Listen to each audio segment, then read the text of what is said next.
অর্থনৈতিক, এই যে তালতলি একটা তাপবিদ্যুৎ কেন্দ্র হয়েছে, আমি অন্তত 40-45 জন লোকের চাকরি দিছি রাস্তার গড়তে।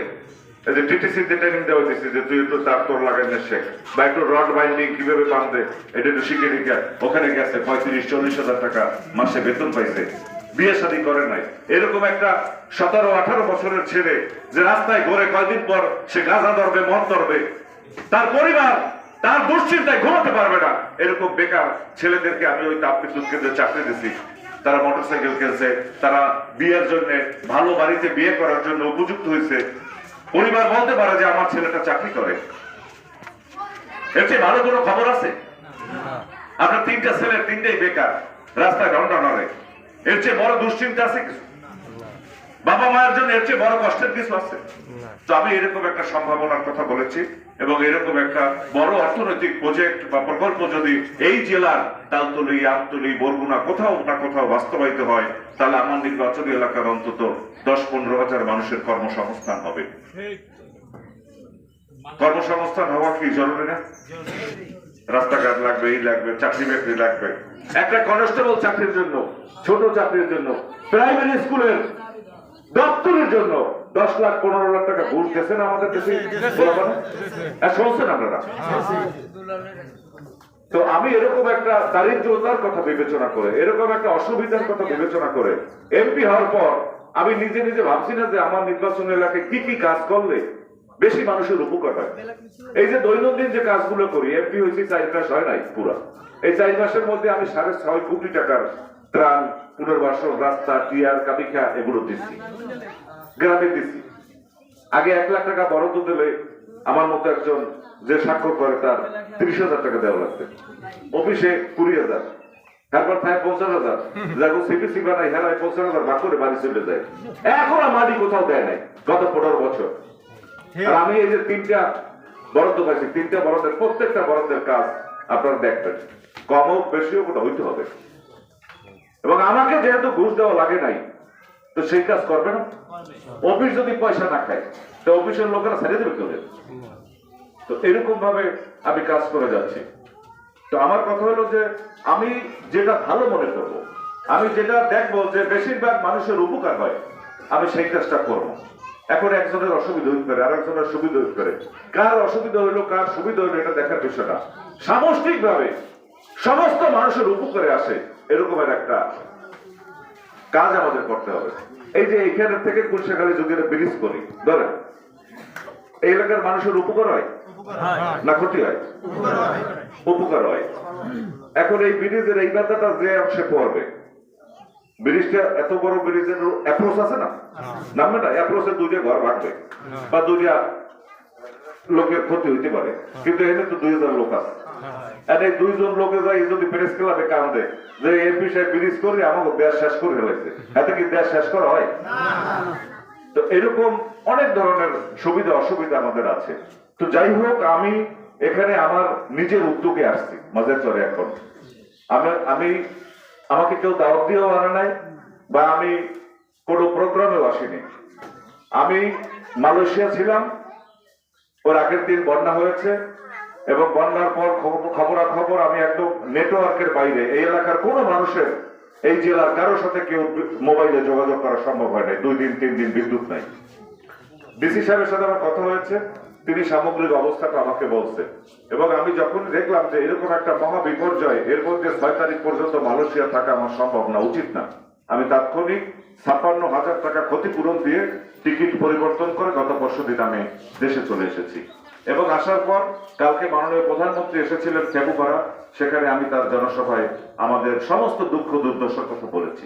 মাননীয় প্রধানমন্ত্রীকে আমি জানিয়েছি আমাদের বেড়িবাঁধ ভেঙেছে, আমাদের গাছ পরে ঘর নষ্ট হয়েছে, আমাদের রাস্তা নষ্ট হয়েছে, আমাদের ল্যাপটপ নষ্ট হয়েছে, আমাদের খাবার কিছু নাই, বিদ্যুৎ বিচ্ছিন্ন, সমস্ত কিছু তিনি নিজে জানেন, তার গোয়েন্দা সংস্থা তাকে জানিয়েছে, আমরাও তাকে বলেছি, এবং তিনি বলেছেন আস্তে আস্তে সবকিছু ঠিক হয়ে যাবে, আমরা এগুলো ঠিক করে দেবো।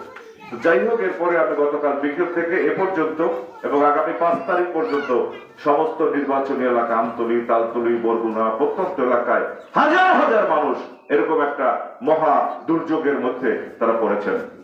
আপনাদের ঘর পড়েছে, গাছ পড়েছে, আপনাদের রাস্তাঘাট গেছে, বেরিঘাট গেছে, এগুলো মেরামত করা তো সময় সাপেক্ষ ব্যাপার।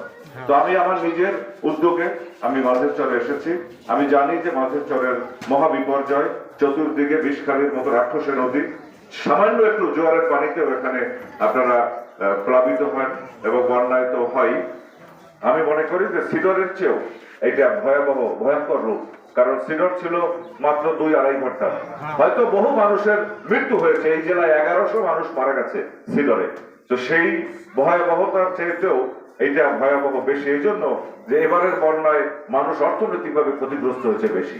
প্রাণহানি হয় নাই, কিন্তু অর্থনৈতিকভাবে ক্ষতিগ্রস্ত হয়েছে। রাস্তাঘাট, ঘর দুয়ার, গাছপালা সবকিছু, হাজার হাজার লক্ষ লক্ষ কোটি কোটি টাকার গাছ নষ্ট হয়েছে। তো এগুলো আমি এমপি হিসেবে আমার দায়িত্ববোধ থেকে আমি দেখতে এসেছি এবং আপনাদের এই সরজমিনে আমি দেখলাম এবং আপনাদের সাথে কথা বললাম। সংসদ সদস্যের দায়িত্ব কি বলেন? আমি যে এমপি হয়েছি আমার দায়িত্বটা কি? আমার নির্বাচনী এলাকার সমস্ত মানুষের দুঃখ কষ্টের কথা রাষ্ট্রের ঊর্ধ্বতন কর্তৃপক্ষকে বলা, নাকি? নাহলে আমার বাপের টাকা আছে যে আমি রাস্তা করে দেবো? কেউ পারবে? আমি তো আপনাদেরই মতো একটা সাধারণ পরিবারে জন্ম নিয়েছি, এটা সরকার পারে। তার কাছ থেকে আমার জোর করিয়া, কৌশল করিয়া, বুদ্ধি করিয়া আনতে হবে। আরো 5 জন এমপি তাকে এলাকায় নেওয়ার চেষ্টা করবে, আমিও চেষ্টা করবো। আমি চেষ্টা করি যত দূরে আনতে পারি, আইনে এরপরে আইনে ভাগ করবো যে বদরখালে কি দিব, বাল্যতলি কি দিব, নলটোনা কি দিব, এগুলো আমি ভাগ করবো। ডিসি সাহেব আমাকে মালয়েশিয়া থাকতে ফোন করছে যে আপনার এখানে সরকার কিছু বরাদ্দ দিচ্ছে, এই খাদ্য সাহায্য দিচ্ছে, এগুলো আমি কিভাবে বিতরণ করবো, আপনি পরামর্শ দেন। তার মালয়েশিয়া বলতে আমার পক্ষে পরামর্শ দেওয়া সম্ভব না। আমি তো এখানে কারোর সঙ্গে টেলিফোনে যোগাযোগ করতে পারি না। তালতলির লাইন পাইছি, ওখানে ইউনোকে আমি বলছি আমার বরাদ্দের বন্টন গুলো এইভাবে ইউনিয়নে করেন, চেয়ারম্যানের দেন, ট্যাক অফিসার দেন, আর সংসদ সদস্যের প্রতিনিধি দেন। 3 জনে মিললে ক্ষতিগ্রস্ত লোকের তালিকা করবে, সেই তালিকা অনুযায়ী আমার সমস্ত বরাদ্দ তারা পাবে। যা আছে সরকার আমার যা আছে, 5 টন দেব, 1.5 টন দেব, 2 টন দেব, যাইতেছে প্রত্যেক ইউনিয়নে এভাবে দিয়েছি, আমতলিও সেভাবে দিয়েছি। কিন্তু বরগুনার সঙ্গে আমার যোগাযোগ বিচ্ছিন্ন হয়ে গেছে। পরে আমি জেলা প্রশাসক এবং উপজেলা নির্বাহী কর্মকর্তা ওনাদেরকে বলেছে আপনারা যারা ক্ষতিগ্রস্ত, সে কোন দল করে বা কি করে, কার পক্ষ করছে, ভোট কে দেশে কে দেয় নাই, এগুলো কোনো কিছু বিবেচনা না করে যে লোকটা ক্ষতিগ্রস্ত, যে লোকটা বিপদগ্রস্ত তাকে দেন। সে মুসলমান না হিন্দু না, সে বিএনপি না আওয়ামী লীগ, সে আমারে ভোট দেশে না সমুদ্রে দেশে না কারে দেশে, এগুলো কিচ্ছু বিবেচনা করবেন না। মানবতার কাছে এসবের কোনো মূল্য নেই। তো ওনারা অনেক কষ্ট করছে, ডিসি সাহেব, টিওনো সাহেবরা, পিআইও অনেক কষ্ট করছে। তারা এই পানিতে নামছে, তারা এই বৃষ্টিতে ভেজছে, তারা বিভিন্ন জায়গায় গেছে, বিভিন্ন ভাবে মানুষকে উপকার করার চেষ্টা করেছে। তো তাদের সঙ্গে আমি কথা বলেছি, বরাদ্দ আবার আসবে এবং এ পর্যন্ত বিভিন্ন দপ্তরে আমি কথা বলেছি। আপনাদের এই সাইকোলজি শেল্টার, আপনাদের বেরিবাদ, আপনাদের প্রাইমারি ভবন, মসজিদের সংস্কার, টিউবওয়েল, অনেক সমস্যা মাঝের চরের। মানুষ কম, যতজন মানুষ তার চেয়ে বেশি সমস্যা। তো এগুলো আমরা একটা ভালো পরিবেশ এখানে, যাতে বরগুনা থেকে লোকজন মাঝের চর ঘুরতে আইসেন, আগে পিকনিক করতেন যখন এত বসতি হয় নাই। আমার মনে আছে আমি যখন 84 সালে 83 সালে স্কুলে পড়ি, তখন 25 টাকা চাঁদা দিয়ে আমরা একমালাই নৌকায় এখানে পিকনিকে এসেছি। এরপর কুত্তো লড়াইছি, আমরা 30-40 জন পোলাপান আইছিলাম জেলা স্কুলের। স্বপন ভাই আসলে মনে আমরা আসছি, ওখানে বড় বড় কুকুর আসলে আসলো, আমার মধ্যে 4-5 জনের লড়াই নিয়ে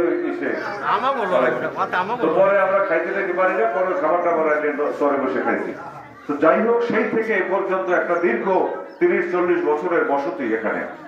তো এরকম একটা জায়গা আরো সুন্দর করা যায়, আরো ভালো করা যায়, এখানে অনেক কিছু করার সম্ভাবনা আছে। তো সেগুলো আমরা আস্তে আস্তে করবো। তো মাঝের শহর থেকে আবার কেউ দাওয়াত দেন না যে এমপি সাহেব আপনি আসেন, সমস্ত বরাদ্দ সরকার আমার কাছে দেয়, আমি ভাগ করি, আমতলি কি দেবো, তালতলি কি দেবো, বরগুনা কি রাখবো, কোন জায়গায় কোন ইউনিয়নে কোনটা দেওয়া উচিত, কোনটা দেওয়া উচিত না। এবং সরকারের কাছে কিছু চাইতে হলেও আমার পেডে ডিউরেটর দিয়ে চাইতে হয়, নাকি না? পাথরঘাটা সুন্দর না দিলে চাইবে, আমারই চাইতে হবে। তো আমার উপরে আস্থা রাখেন, বিশ্বাস রাখেন। আমি কোনো মানুষের রাতের ঘুম কেড়ে নেওয়ার জন্য এমপি হইনি। আমার কোনো লাভ আছে? আমি 6 কোটি টাকার বরাদ্দ দিছি, আমি পিএইও সাথে গেছি, যদি আগের নাম ঘুষ খাইতাম তাহলে আমি কয় টাকা পাই? স্যার আপনার 45 লাখ টাকা দেওয়া হয়, তো আমি তো 45 পয়সাও দেইনি। তা আমার কষ্ট হয় না? বান্ডিল দেখলে মাথা ঠিক থাকে? 45 লাখ টাকা এইভাবে চোখের সামনে কেউ লোক কথা বলা লাগবে না, খালি পিআই ভাইস আমার অ্যাকাউন্টে জমা দিয়ে দেবে, আর আমি 10 টাকা দিয়ে দেবো। এরা দিতে বেশি আছে দেখি, তো এটা তো আমি করিনি। আমার 550 টিউবওয়েল দেবে আগামী জুন জুলাইতে বা আগস্টের মাসে আমি বরাদ্দ পাবো, প্রত্যেক বছর দেবে, 1 বছর না। এমপি হিসাবে আমি এটা পাবো। এখন আমি তো 42টা ইউনিয়ন এই জেলায়, আমার নির্বাচন এলাকা 24টা ইউনিয়নে এটা ভাগ করবো, ভাগ করে দেব। আগে আমি জানতাম যে একটা টিউবওয়েল একজনের দিলে আমার দেওয়া লাগবে 20,000, যে নিয়ে দেবে আবার মাঝে মাতবার আছে না, এই মাঝে মাতবার খাইয়ে দেয় 10,000, 30,000, হ্যাঁ 30,000 দিয়ে করে একটা টিউবওয়েল নেই। তো আমার তো 30 পয়সাও লাগবে না। আমি আগের আমলের তা 17টা পাইছি, এই 17 জায়গায় দিছি, তালতলি আর আমতলি, বরগুনারটা সব দিয়ে গেছে, ওইটা কয়টা বাকি আছে। এর মধ্যে 6টা টিউবওয়েলের জমাটা 6,500 আমি অনুরোধে দেওয়াই দিচ্ছি। একটা মাদ্রাসায় দিচ্ছি, ওই মাদ্রাসায় খবর রইলাম যে এরকম টিউবওয়েল, দাদা 3 দিন ধরে এরা মিটিং করে 6,500 টাকা কেনা করতে দেবে, আগে দিয়ে এরা 30,000 দিয়ে নেবে, না হ্যাঁ অনেক অসুবিধা আছে, এরা 500 কেউ 200 সব দিয়ে চান্দা দেয়। আমার পিছিয়ে আবার একজন ঘরে ওই চেয়ারম্যান দাঁড়াবে, টাকা টাইমসের ব্যবসা করে, আমি সে তোর মক্কেল ঘরে হারা জীবন আয় না এখন তার যাই না, তুমি চেয়ারম্যান আমার এমপিদের এই করো, তুমি টিউবওয়েল দিচ্ছি, এটা বয়স করে না, কাজের করে না, দাদা কয়টা? আমি তো 3 সেট গ্যাস মনে হয়। আমি এবার এরকম কেটা কেটা পারে নাই, তাহলে যাই একটা 6,000 দিয়ে